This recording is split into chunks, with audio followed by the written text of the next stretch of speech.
Participles. In this video, you'll learn how to use the present or past participle to explain, to link up two actions, and as reduced relative clause. We can use the present participle or the past participle to combine two actions which have the following relationship: reason and result, actions that happen at the same time, or actions that happen one after another.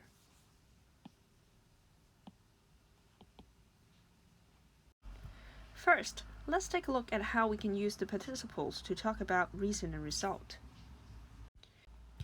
Normally, we use different connectives to talk about reason and result. For example, as, since, because of, due to, therefore, as a result, etc. If we're not using connectives, we can use the participle phrase. Let's take a look at an example sentence. As Tony felt unwell, he took a day off.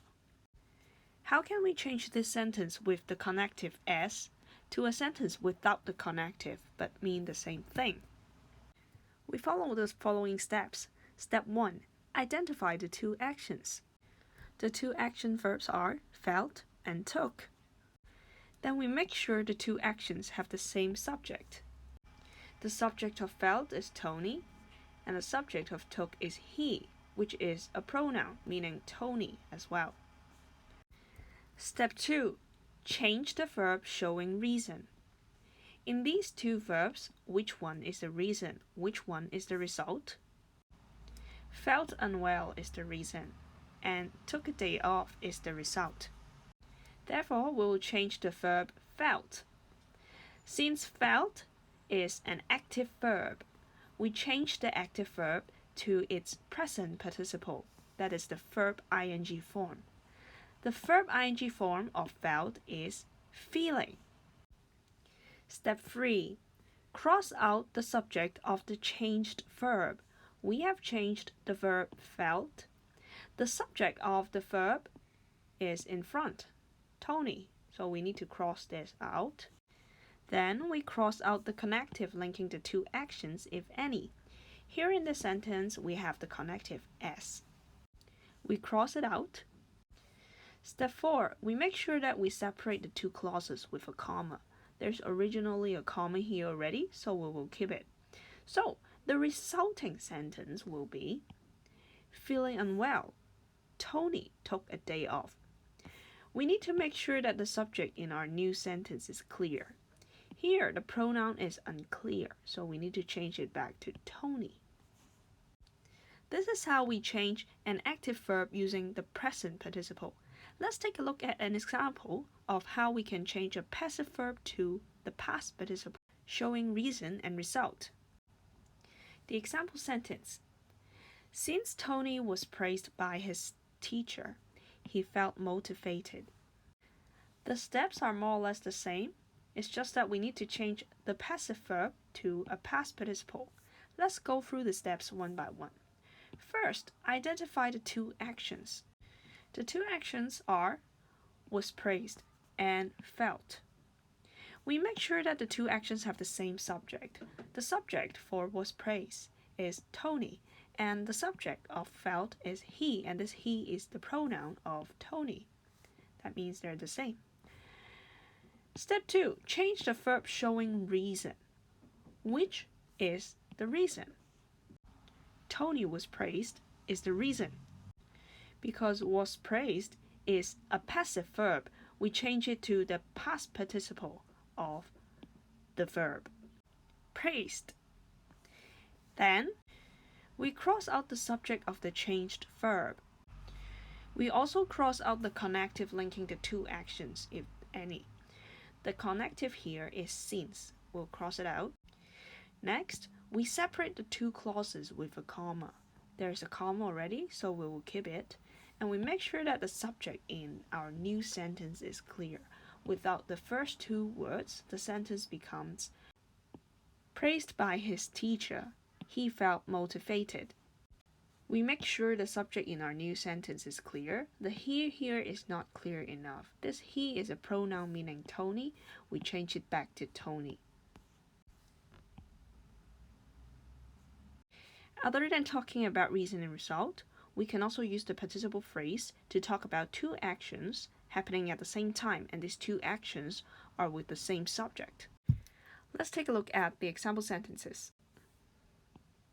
Sally stood on the balcony. She witnessed the whole incident. We identify the two actions first. They are stood and witnessed. Stood and witnessed happen at the same time. We also make sure that the two actions have the same subject. For stood is Sally. For witnessed is she. She is the pronoun for Sally, which means the same. As the two actions happen at the same time, there is no first or second. We can choose either one of the verbs to change. Let's say I would like to choose stood this time. Stood is an active verb. I will change it to a present participle, that is the verb ing form. Standing. Next, I cross out the subject of the changed verb. I cross out the subject of the changed word stood, Sally. And then I cross out the connective linking the two actions, if any. There's no connective between these two sentences, but we know that the relationship between the two actions would be two actions happening at the same time. Step 4, we separate the two clauses with a comma. Originally, there is a full stop separating the two clauses. Now we change it to a comma. Now the sentence with the participle phrase becomes, standing on the balcony, comma, Sally witnessed the whole accident. Note that we have to make sure the subject in our new sentence is clear. So originally the she here is not clear enough. We change it to Sally. If you choose to change the verb witnessed, the sentence will become, Sally stood on the balcony witnessing the whole incident. Or we can put this part, we call this part the participle phrase, in front. And the whole sentence will become, witnessing the whole accident, Sally stood on the balcony.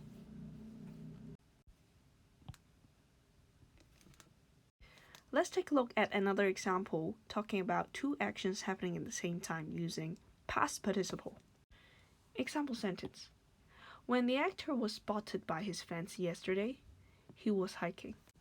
Step 1. Identify the two actions. What are the two actions in this example sentence? Was spotted and was hiking. Now, I need to make sure that the two actions have the same subject. The subject of this verb is the actor, and the subject of this verb is he. He is the pronoun of the actor. That means they're the same. Step 2. Change either of the verbs. Here, I would choose to change was spotted. Was spotted is a passive verb. We change the passive verb to the past participle of the verb. The past participle of the verb was spotted would be spotted. Then, I cross out the subject of the changed verb. The subject of the changed verb is the actor in front. Afterwards, I cross out the connective linking the two actions, if any. The connective here linking the two actions would be the word when. Then I separate the two clauses with a comma. We have a comma here already. Make sure the subject in my new sentence is clear. So I need to make sure people know the subject of was hiking. He is unclear, so we change it back to the actor.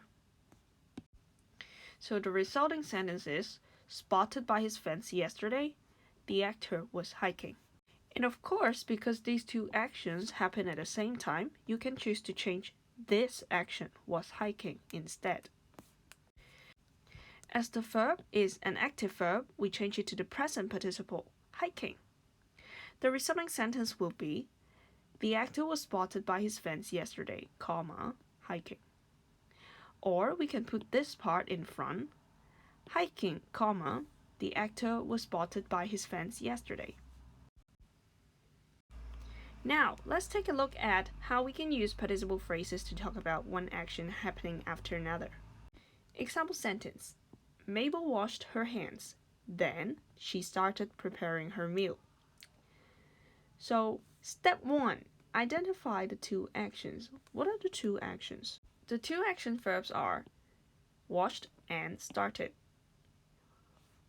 we make sure that the two actions have the same subject. The subject of washed is Mabel, and the subject of started is she, and this she is a pronoun of Mabel, which means the same. Step 2, we change the verb of the action that happens first. So here, which action happens first? Washed. Wash is an active verb. Be careful. For this case, talking about one action happening after another, we change the active verb to having plus verb PP. Washed becomes having washed. Step 3, we cross out the subject of the changed verb. The subject of the changed verb washed is Mabel. We cross it out. We then cross out the connective linking the two actions, if any. Here, then, comma, would be the connective. Step 4, separate the two clauses with a comma. Originally, here we have a full stop. We change it to comma. And we also make sure that the subject in our new sentence is clear. So here, the subject she is unclear. We need to change she back to Mabel. Thus, the resulting sentence is, having washed her hands, Mabel started preparing her meal. Let's take a look at another example showing how we can use the past participle to talk about one action happening after another. Example sentence. After Michelle was fascinated, she got back to work. Step 1. Identify the two actions. What are the two actions mentioned here? The two verbs are was fascinated and got. We make sure that the two actions have the same subject. The subject of was fascinated is Michelle, and the subject of got is she. She is the pronoun for Michelle, which means they're the same. Step 2, we change the verb of the action that happens first. Which one happens first? Was fascinated happens first, so we will change this verb. Was fascinated is a passive verb. We change it to having been plus verb PP because this action happens first. We then cross out the subject of the changed verb. The changed verb is was fascinated. The subject of it is Michelle. We cross it out. We also cross out the connective linking the two actions, if any. Here, linking the two actions, we had the connective after. Step 4, we separate the two clauses with a comma. Here we have a comma originally. We will keep it. Make sure the subject in your new sentence is clear. In our new sentence, the subject is she, which is unclear. We need to change it back to Michelle. Our resulting sentence is, having been fascinated, Michelle got back to work. When the verb we change is in the negative form, like when the verb starts with do, does, did, will, is, am, are, was, were, has, have, had, followed by not, how can we change it to the participle phrase? Actually, it's very easy. We just need to add the word not in front of the participle phrase, no matter it starts with a present participle or a past participle. Remember, the not comes before the participle. For example, not knowing her email address, Tom couldn't send her the link to his website. So that means Tom did not know her email address, so he didn't send her the link to his website. Using the participle phrase, we do not need the connective so. The participle phrase starts with the present participle knowing. Not comes before the present participle knowing. A point to note, when we are describing the cause and effect, that means the reason and result relationship, if the doer of the action expressed by the participle is different from the one expressed by the main verb, that means they have a different subject. The subject it cannot be omitted. Let's take a look.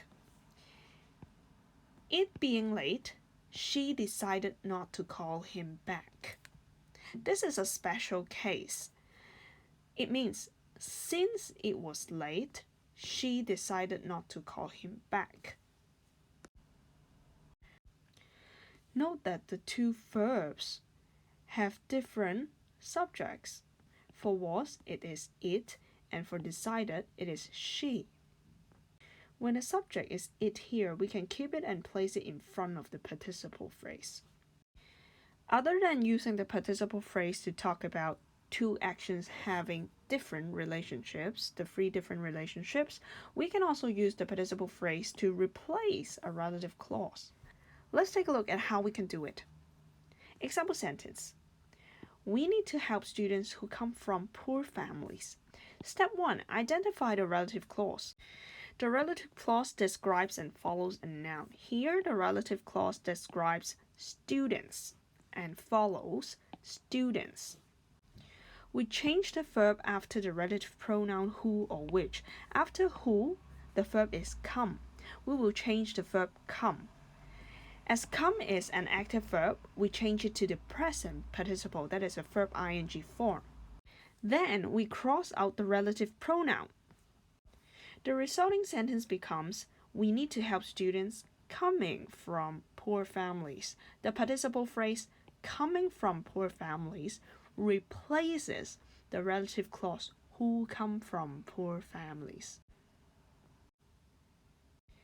Now, how about when the verb we change is a passive verb? Let's take a look at this example. The product which was created by them became popular. Okay, step 1. Identify the relative clause. Where is the relative clause? The relative clause is which was created by them. So this relative clause describes and follows the noun, the product. Step 2. Change the verb after the relative pronoun. The verb after the relative pronoun which is was created. As was created is a passive verb, we need to change the passive verb to a past participle, that is the PP form of the verb. Created. Afterwards, we cross out the relative pronoun. The resulting sentence is, the product created by them became popular. The participle phrase in the resulting sentence replaces the relative clause in the original sentence. Now that you have watched the video for some time, you should have learned how to use the present and past participles to link two actions with three different relationships and using them to replace relative clauses. Here are 5 questions for you to think about. How can I change these 5 sentences using the present or the past participles?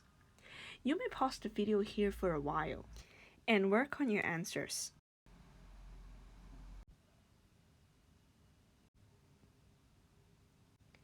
Now, check your answers and read the notes carefully. Have you got them right? If you have questions based on this exercise, feel free to ask your teacher. Nice! You have finished this revision video on participles.